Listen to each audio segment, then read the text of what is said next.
Tell you something else. There's a lot to be said for making people laugh. Did you know that's all some people have? It isn't much, but it's better than nothing in this cockeyed caravan.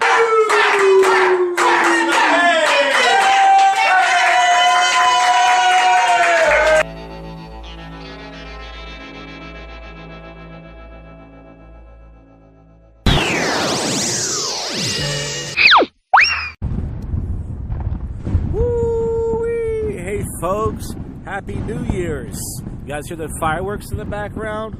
No, I'm out in the Target parking lot. I'm in Old City.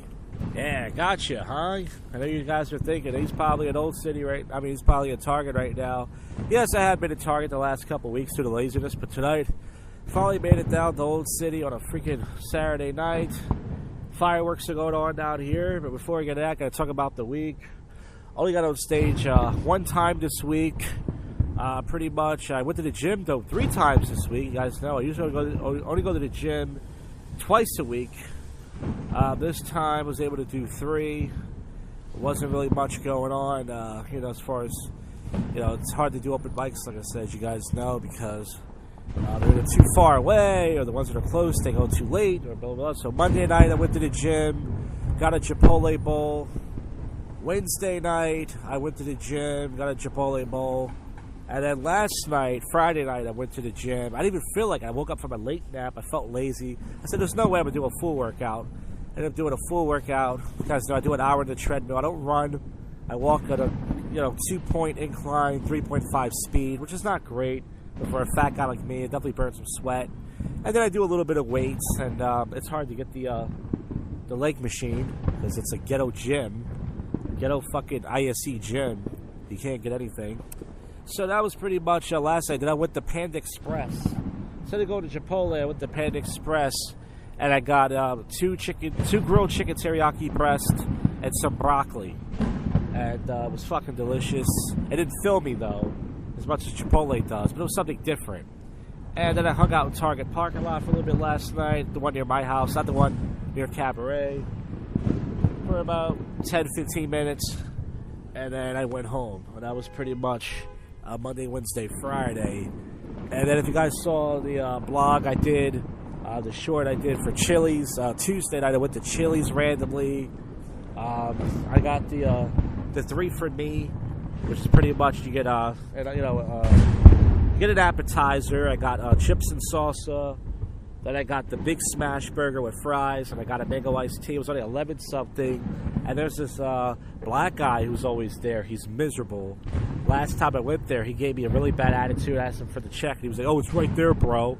He was like really nasty. I gave him like a $5-6 tip. And I was thinking to myself, why should I give this guy $5 or $6? The guy's a total asshole. And if he was waiting on me, if I was, the situation was reversed, and I was his waiter, you think he would tip me at all? So I gave him $2, which is still 20%. So he spent about 13 something just to get out the house Tuesday night, And then Thursday night, I did get the one comedy open mic in this place called Crave. I went with John C. Riley, who's a comedian who comes to my open mic. That's what I call him, because I want to mix him up with another comedian, John Kenzel. And pretty much he met me at Wheaties around 6:45. I have not been to this open mic since February. I actually drove in February for the first time on the highway on my hoopty in a snowstorm. I drove only 30 miles per hour. I had people tailgating me, flicking cigarette ashes at me. They were pissed at me, flipping me off. This time, we met at Wheaties around 6:45. He picked me up. We caught up. Then we got there, and the host does a weird lottery system. He puts names in a hat. He didn't even get that many comics. He only had about 11, 12, 13 comics. Not that many. And he called my name first out of the hat. So I went up first. I did some new puns. I put one of them on the Josh Jack Network channel, and I put one of the other ones on the Jack Comedy channel. And that was pretty cool. If you guys want to know what's going on down here, I'm a little bit past Penn's Landing. I'm like 1 block from National Mechanics, sitting on this bench to get away from people.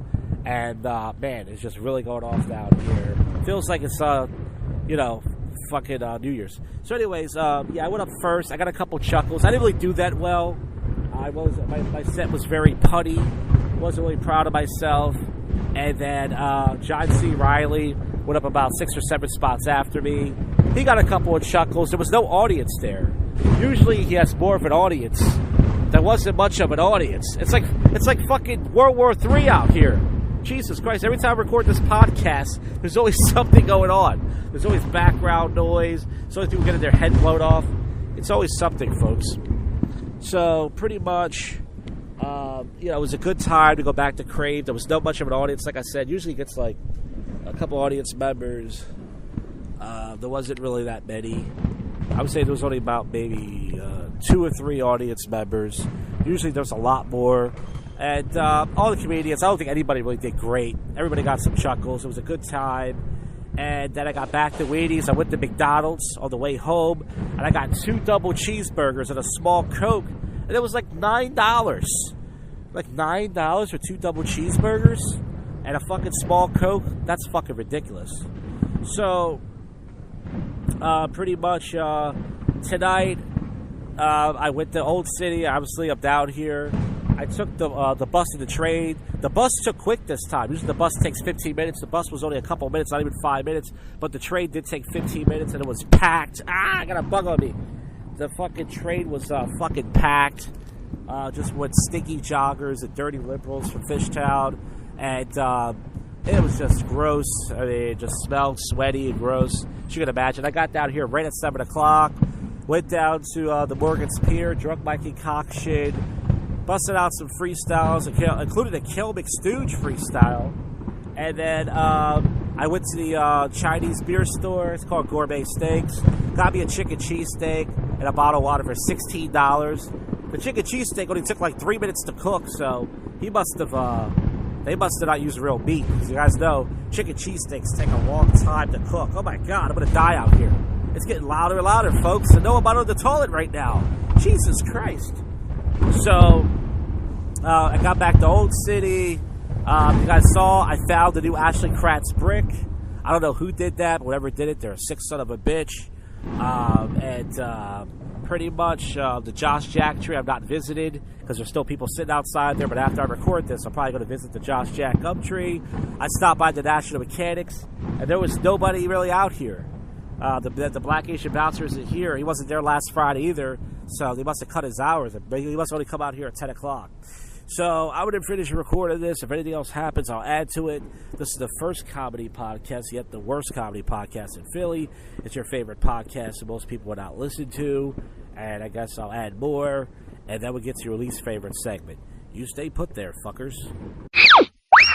All right, folks, I'm at the train station right now. I pretty much went to the Nationals. I saw the Black Asian bouncer, just said hi to him. He really didn't talk much to me. He went inside because it was hot. I took a piss. I put a piece of gum on the Josh Jack gum tree, and that's it. Guess I'm heading home unless anything else interesting happens. That's it. And now it's time to get to the odd news. All right, here comes your least favorite segment. Here comes the odd news. A 34-year-old woman was living in a sign for about a year. She had a desk, a computer, a printer, and a Keurig coffee maker. She was living in a sign. Oh, like on top of a building. Oh, she was living in a sign. Well, I guess she missed her cue. China's humanoid robots generate more soccer excitement than their human counterparts. Yeah, only robots care about soccer and foreign homos.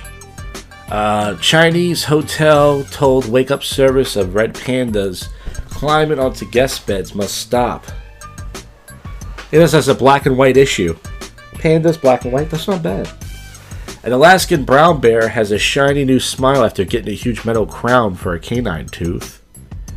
I guess now he has a doggy smile. Meet the rat-obsessed tour guide living in visitors in New York City's rodent hotspots. AI has rodent houseplant communities online.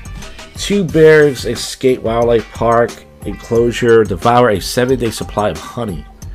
Well, that was sweet of them. That's the obvious joke. Varun stun found under trees in Canadian forest, maybe the oldest in North America. Australian man found charged with cattle thief after $100,000 load of bull semen found. But that guy was getting himself in a load of trouble. Something like that. World's oldest boomerang doesn't actually come back. Yeah, I had a boomerang as a kid, and it never worked. And I was like, how do you get this thing to work? California official criticized for appearance of calling gangs to intervene in immigration raids. Loose chicken rescued from Buffalo Wild Wings in Iowa. Yeah, I would have had spice on it, because they put spice on all their wings. Lifeguard impaled by beach umbrella at Asbury Park. Armenian PM Padishite officials offers to show his penis to the head of church. I guess he was trying to go head on, but that was alright. Items left on British buses include bales of hay, frozen turkey, and your mother's a cunt. Let's see. There's one more news site to go to. Phuket monk guns down fellow cleric in temple bathroom over a loud phone. Alleged bullying. I guess he's giving him the silent treatment. China's lifeguard impaled by umbrella at a New Jersey beach. She's a tough young woman. Impaled by an umbrella. I guess it was raided the door. Beekeeper unleashed a swarm of bees on police during a traffic stop. Well, that must sting a little bit. That's the obvious joke. Man eating a screwworm turns hospital into a horror show. Screwworm. I guess somebody had dirt on him. That was okay. Folks, that's it, pretty much. The show's going to end, I guess, a couple minutes early. But that's fine. The average person only listens to this crap for anywhere between a couple seconds to, a couple minutes. So who cares? There's no point doing an hour. There's no point doing even a half an hour. There's no point doing even 15 minutes. That's it. So you just listened to another episode of... And I'll see you folks on the next one. Go fuck yourself, Cuffy.